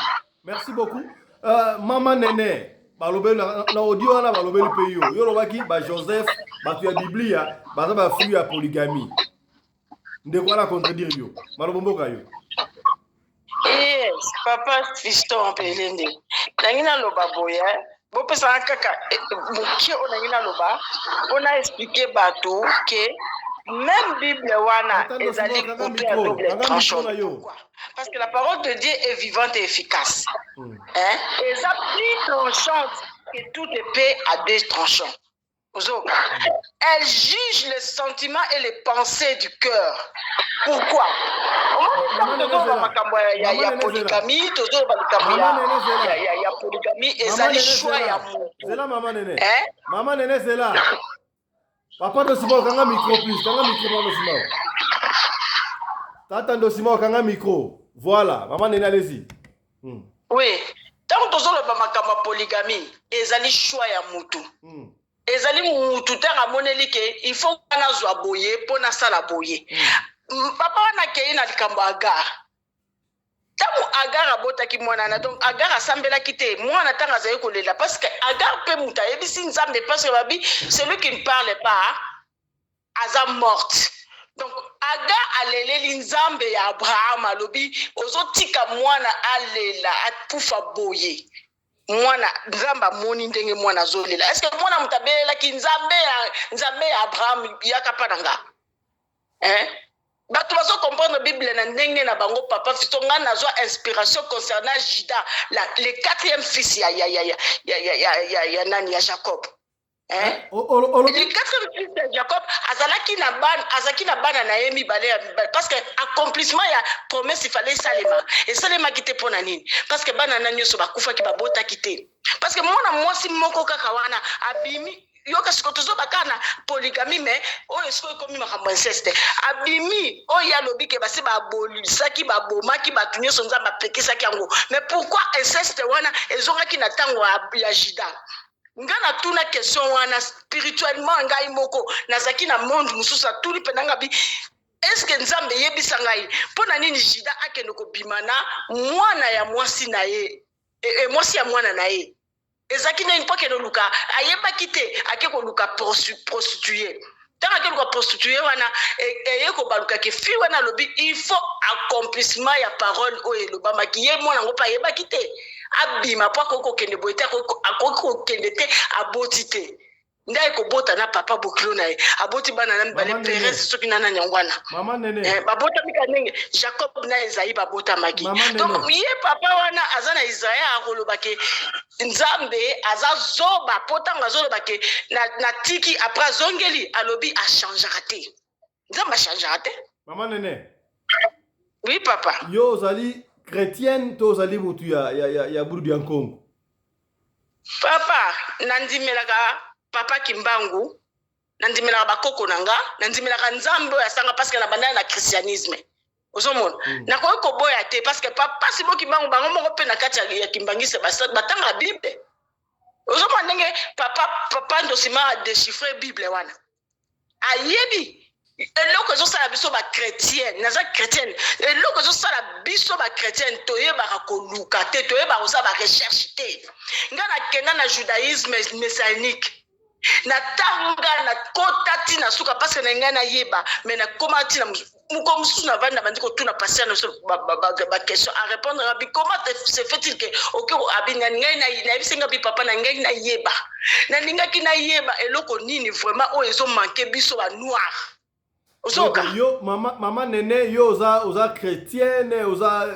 judaïste oza burudi ya Congo oza nyonso tu wana donc yo mafu polygamie eza nango mabe te n'est-ce pas ngai epa na ngai nalobi eza choix ya motu mais soki esalemi okoko condamner yango te parce que ngai natuna nano pourquoi vie ya jida ezalaki bongo alobi nasalaka makambo na ndenge na ngai mpe na ntango na ngai achangeaki yango te pourquoi akotika jida akende kobota na mwasi ya mwana ya bana na ye wana parce que mwana mwasi wana abimaki na bana ne mibale mosusu ababoyaki kobota na mwana mwasi wana yango mwana mwasi wana mpona koaccomplir promesse lelo tozobenga jésus christ mpona jésus christ abima yango wana mwana mwasi wana kende kolala na papa bokilo na ye baboti baperez wana nde mutu bamemi papa fiston baperez wana nde mutu bazana libota Joseph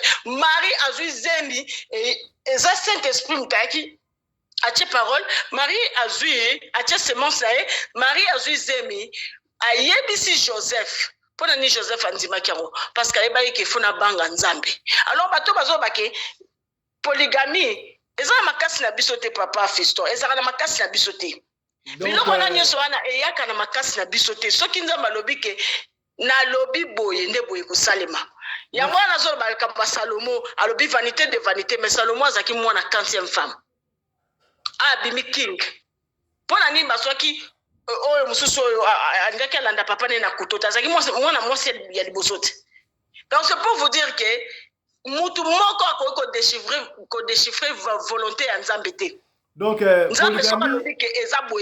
polygamie ezodépendre na mutu ndenge alingi volonté na n'est-ce pas mama nene merci beaucoup papa merci beaucoup mama nene topesi maloba epai ya tata pardon tata Alex papa Alexis balobeli yo mpe kuna yo lobi soki mwana na yo age na ye obala esili yo moko kobala ye yo moko bali ye otikisa papa na contredire papa Alexis wana bon soko opesa minute na répondre na oyo na répondre mpe na polygamie puisque oyo eza polygamie te oyo napesaki nalobaki boye bible eza na makambo nyonso te ekomama mais nous ne devons pas tout appliquer puisque eza mpe na judaïsme awa eza kaka mpona bayuda eza mpona biso te to appliquer yango eloko noba yango nalobi prenons l'exemple tobetaki yango wana nafungolaki 1 Corinthiens 7 36 tina 39 nalobi yango Paul a bien expliqué papa nanga ezoloba bien quand on dit j'ai marié ma fille j'ai fait marier ma fille c'est deux choses différentes la Bible n'a pas dit que le père fait marier sa fille mais la Bible a dit la bandeli si quelqu'un regarde comme déshonorant pour sa fille de dépasser l'âge nubile et comme nécessaire de la marier, de la marier, non, de la faire marier ou bien non, de la marier. Papa, il n'a pas dit faire marier ta fille. Papa Alex Simba. Papa Simba. Ah, comme ce qu'on y a français, le poteau. Mais évitez pas le poteau, voilà, va sunga biso. Ce que l'obi, j'ai marié ma fille. J'ai marié ma fille, elle a existé qu'elle a bali moi na ngate. J'ai marié ma fille. Zéla. Je peux dire j'ai marié ma fille. Yoka, tola na bien papa, tola na bien. Faire marier na nengesko yo soko bali moi solo bake. Je marié ma femme. Pesa un exemple là. Wana kutu, wana tala papa. Pour nous que ça débo, minute ezate. Benga frère tes mission to débattre pour on okitane ti na 39 place balobi ke na 38 place balobi ainsi c'est lui qui marie sa fille fait bien celui qui ne la marie pas fait mieux 39 pe le bi a expliqué so près P39 mais eza polygamie te to on a polygamie papa wana débat mususu to banili kama polygamie so on permettre na kota na polygamie ko eza sujet musuna frère wana allez-y polygamie d'ailleurs nga lobi na lobaka yango ezali mode de vie eza mode de vie oyo to biso to botami to kuti christianisme ebotami ekuti judaïsme eboti ekuti même judaïsme ekutaki polygamie christianisme ekuti polygamie et puis bible ezaka outil ya ba chrétien te avant ce totali l'ancien alliance ezaka chrétien te on nous perd les chrétiens tant au Christ est on dit mais le Christ m'a bien mis sur chrétien mais le christianisme est la naissance à Christ ou bien la résurrection mais avant wana na nous chrétiens bane ko exister mais polygamie ezalaki nzamba azalaki atambulaki pe na bato batambulaki na polygamie asaki bango pe ngolu asineki na bango pe alliance interdisaki yango te wana photo ebam polygamie na bible na ba livre tout na tangi na moni place source na ngizate mais au moins na bible na ko trouver source ya polygamie e bandi na lignée ya Caïn na mwana moko babengaki Enoch o ya Seth te mais Enoch ya Caïn tangaki ko bota mwana moko babengaki Lémec wana avait pris 2 femmes là où la polygamie a commencé.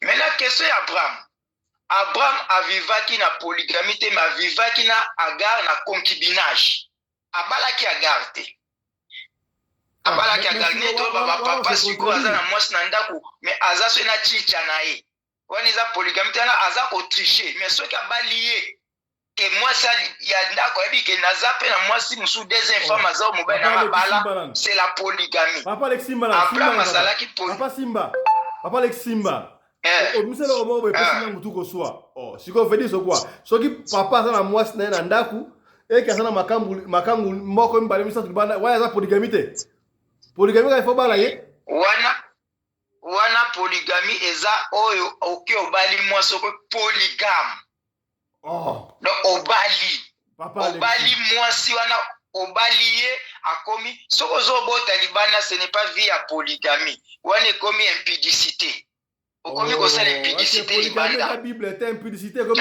mususu donc c'est comprendre yo ozo encourager papa ozo encourager papa azana mwasi tandako bazwa mwa 2-3 makangu wana eza nango polygamie te mais wana impudicité c'est plus grave ngana autoriser ngo te nazo expliquer nazo obungisa kama makalite ce que la préparer ngo mais la moto comme comment na 1h30 émission linge kata donc Abraham azalai non Abraham azalai bongo David abota la base belé Salomon abota la base belé base belé babota la base belé naza ko expliquer ngo awa Abraham a vivre na concubinage na Agar mais abalaki Agar te comme moi sinaï babengi ete ke femme d'Abraham ozo comprendre mais abota ki naï ngai naza contre polygamie te naza pour polygamie te mais personnellement na kopesa mutu conseil à vivre na polygamie te na kopesa conseil puisque ça a ba conséquences nango eza ba conséquences ya polygamie ebele oyo ko mema na vie ya mutu ndenge na lobaki lobi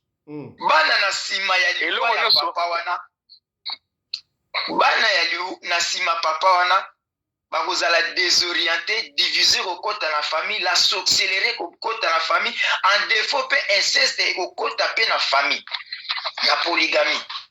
Pauvreté ezako banda pe na polygamie soki papa na préparé vie ya bana na très bien te. Ya tangisi bana liboso malamu et comme na bana mbale papa azui pension azoko kotangisa bana mibale te. Papa kufi bana liboso bakoye ba magistrat ba ministre bana mibale batanga te. Bakomi konyata bango na bana ya liboso surtout soki atikaki pe lopango moko boye baki ya liboso lokwa bazana ba avocat batanga bazana ba ministre oya mibale to ya 3e bureau pe bakoyi ko bimisa ta voix moko te na lopango wana ke ya biso nyonso po bande ko na ba ba kifende pe siko ba o ba faible ba kota nzela mulili merci ba éliminer ko mbaso aboke linde ko numba là on a six côté polygame mais on peut ça par exemple na éviter comment singa daba merci bon. Bref, polygame pour n'a condamné pas du point de vue biblique, mais du point de vue moral, culturel. Nous condamnons Ezamabe dans la société actuelle que nous vivons. La polygamie amène beaucoup d'histoire. Papa Alexis, yo comme pasteur nini, yo oza mokuboindo, okomi chrétien nini, christianisme. Papa na bato balobi que la Bible interdit la polygamie, natangi na yeko mona que place morte ba interdire au polygamie. Mais ba pesi ba conséquence balakisi biso ba conséquence au polygamie eza komema. Oza komona. Yango na christianisme etange ye, papa fiston. Christianisme etange ye. Elobi ke kosala muninga ma eloko lingi basalo te kosala pe muninga te. Ozo comprendre. Tango babi ke eloko lingi basalo te kosala muninga te. Yo boyi polyandrie ko basala yo. Alors yo pe kosala pe polygamie te tango boli polyandrie. Na kazo kosala ka subasma ezana vraiment la christianisme était, mais la mode de vie actuelle, vivre dans la polygamie, c'est vivre dans la misère. Merci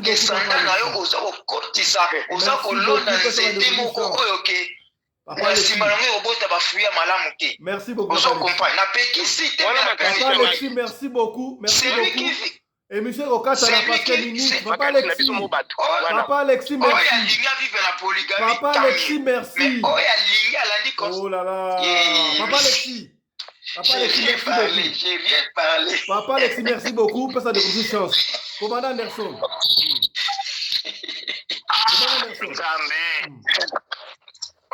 Bandeko. Mope sangape maloba. Papa Anderson Loba. Papa Anderson Loba. Non, deux fois mes frères au PC, troisième parole. Papa Alexis, Anderson. Papa Anderson. Ouais. Voilà. Merci beaucoup pour la parole. Papa Ndosima Okanga, un micro s'il vous plaît. Merci beaucoup.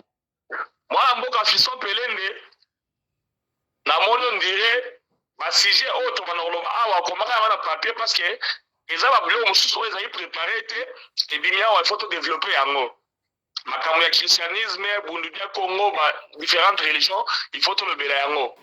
Parce que là, maman, nene à côté li, papa Ndosimao, na nzambia mpungu, nzamba bakoko, mais kindingu eza kozela yawa, tango tokota na makambu oyo, bato bundudia Congo na lukaka bango na mwinda na soka bango te, nzoka projecteur et betiawa, et monelinga papa Ndosimao. Na koyela ye, jour to be makambo ba église. Bandeko na enano na likambo oyo ya polygamie na boy ko bima hors sujet. Nulle part dans la Bible on interdit la polygamie. Nulle part on interdit la polygamie. Oyoki maman Béatrice Awa a eu parole mais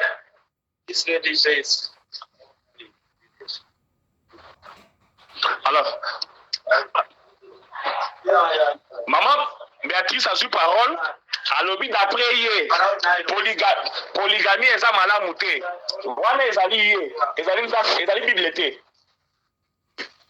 naza osepela na pasteur Alexis parce que pasteur Alexis aza honnête aluki na bible badone bandexi na suka polygamie place bapekisi yango ezali te maman Béatrice asaki hier bandeko omoni makambo ya bible oyo ezali lokola lipa nguba te oza kolia oza kotambola makolo olongo kingasa na zoki nezando te ndeko na biso oyo aza na Israël atindi ba audio awa mpona kocontredire polygamie ya liboso alobi nene komoko normal ya koloba ke non ndenge ezali wana marier ma fille, oui, dans un bon français, c'est ça. Marier ma fille, et la question que non, aux alliés qu'on parle ça moi non moi aussi. Voilà papa Alexis a l'imbisangai, la vraie français c'est ça. Marier ma fille, donc les autres n'ont pas ça moi non moi aussi. Mais là c'est comme compliqué na passage yo, ils allaient côté au papa Alexis qui dit que non, si je veux marier ma fille c'est bien, si je ne la marie pas c'est mieux. Bon, so les gens vont m'obéir sur moi na yo.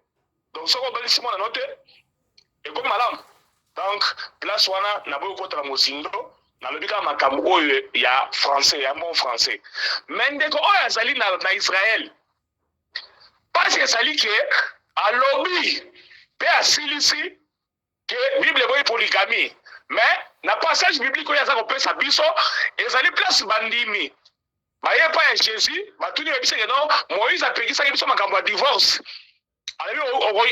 alobaki ke non so mwasi boye il faut divorcer yesu ayebisi bango ke non vous endurcissez vos cœurs. Ça n'a rien à voir avec la polygamie. Et puis il va plus loin pour dire que non, ndenge ezali wana soki oza polygame okokota na lola te ozali impudique. Impudique na polygamie ce sont deux choses différentes. Mon frère ozali kuna na Israël mboka bato ya mitema mabe eloko ezaka mpasi eza ke non nzambe apona ekolo na ye ake koponaka ekolo ya bajuif bato ya mitema mabe nde ekolo nzambe apona.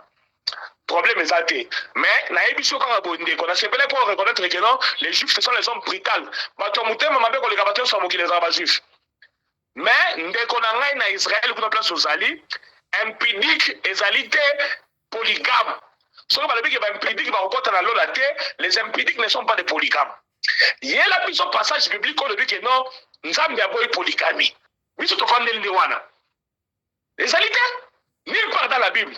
Oyo qui sert dans Bishop Béatrice, c'est pas que non, n'a pas la polygamie, ça va la monter. L'homme quittera, la femme quittera. Ça, ce ne sont pas les interdictions. Les interdictions dans la Bible sont celles-ci. Ne volez pas, ne tuez pas, ne prenez pas la femme d'autrui. Voilà des interdictions. Nulle part dans la Bible vous dit que non, ne vous mariez pas une seconde ou une troisième femme. Égalité. Soit vous avez un passage, vous voyez la biseau.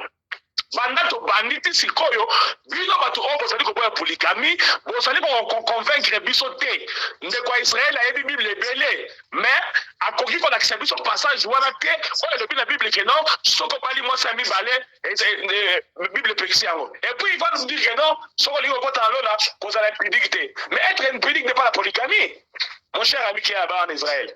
Être impudique ce n'est pas ça la polygamie. Au lieu qu'il a passé Alexis à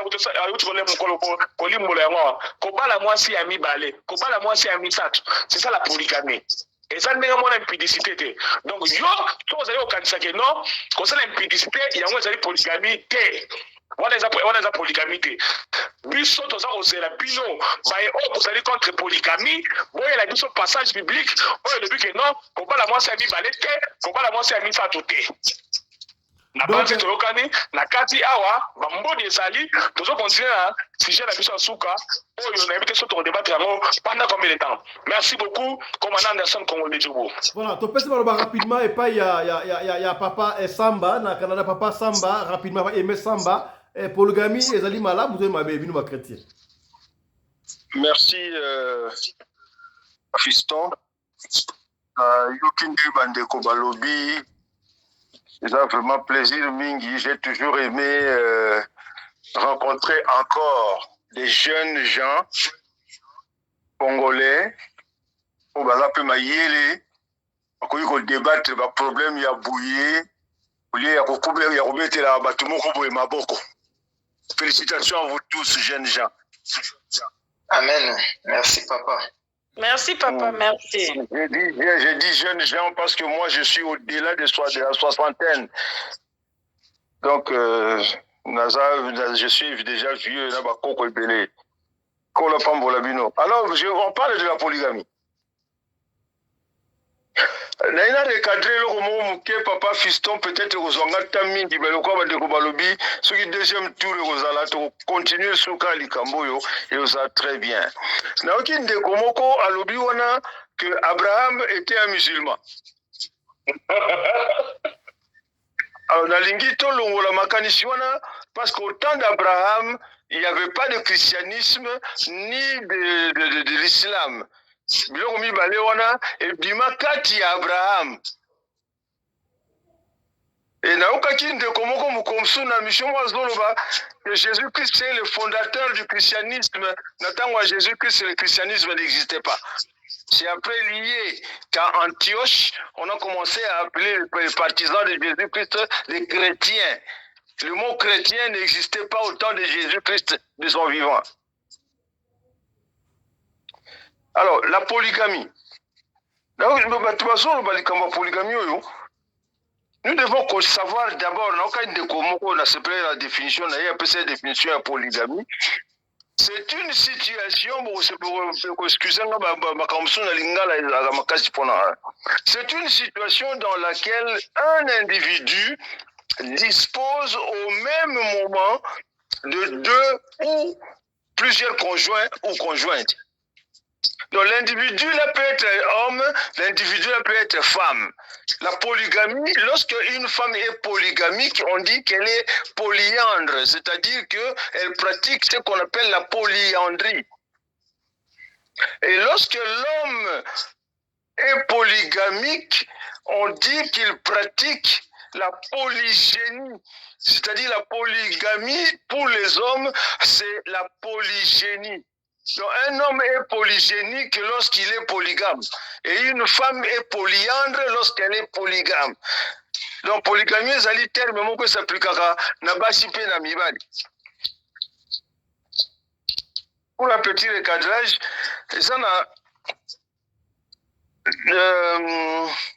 Oui, de quoi on va tout à l'heure là, que tu vas faire sa définition, ou alors passage biblique, où il y a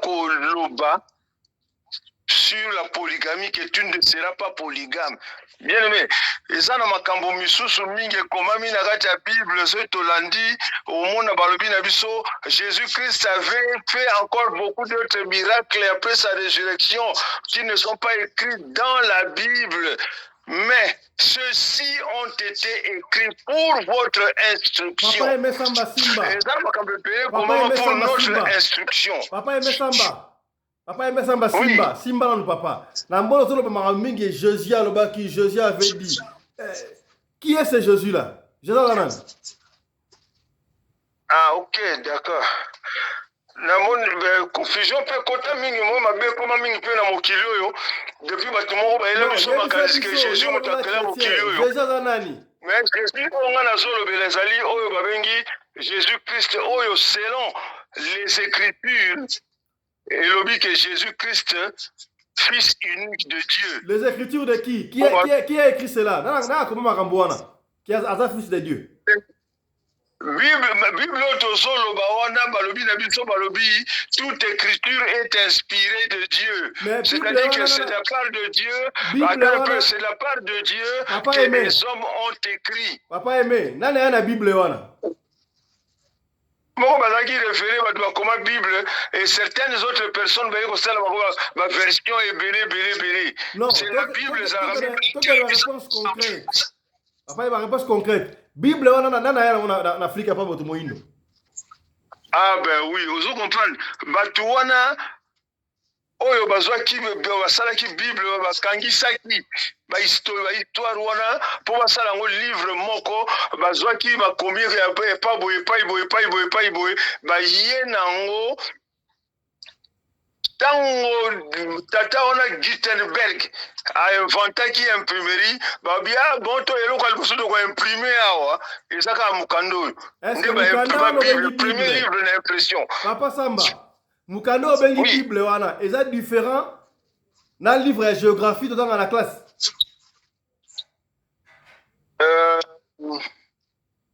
C'est tout l'anda yango bien la géographie tout dans la classe, c'est des choses créées par Dieu. La histoire tout dans la classe, les ali bateau nzambe akila batu basala ta histoire. Et bakambo tozo tanga so tali l'Ancien Testament de Genèse jusqu'à Malachie. Et la culture ya ba juif ndenge bazalaki, ba fête ya ba juif ndenge zalako salema. Croyance ya ba juif yango batia yango de Genèse à Malachie. À partir de Matthieu, 2 Pierre, 3 Pierre, je crois, 3, oui. Les évangiles, les ali vie à Jésus-Christ en Akatia Mokili. Papa aimé, Ancien Testament, au Nouveau Testament, la Bible. Papa aimé. Marabolo bana epesi la Bible, Ancien Testament, livre songolo paka. Ils ont livre oyo mutu akomi. Mutu yaki na ngona Afrique awa mundele, n'est-ce pas? Ba étudier qui livre wana de ba rapport ba exploiter biso. Siko bino ba pasteur, bokomisa livre wana lokola munduki na bino ndenge nini? Ah oui. Omoni eza na ba passage oyo eza na kati ya makomi wana oyo eza kopesa ndingisa na batu ke bakoka ko redresser certaines choses dans la société. Bible eza lokola document moko sociologique en même temps politique. Pardon? Nos ancêtres avant tant que Bible ezalaka te babandaki kotambola malamu te. Non, wana oza na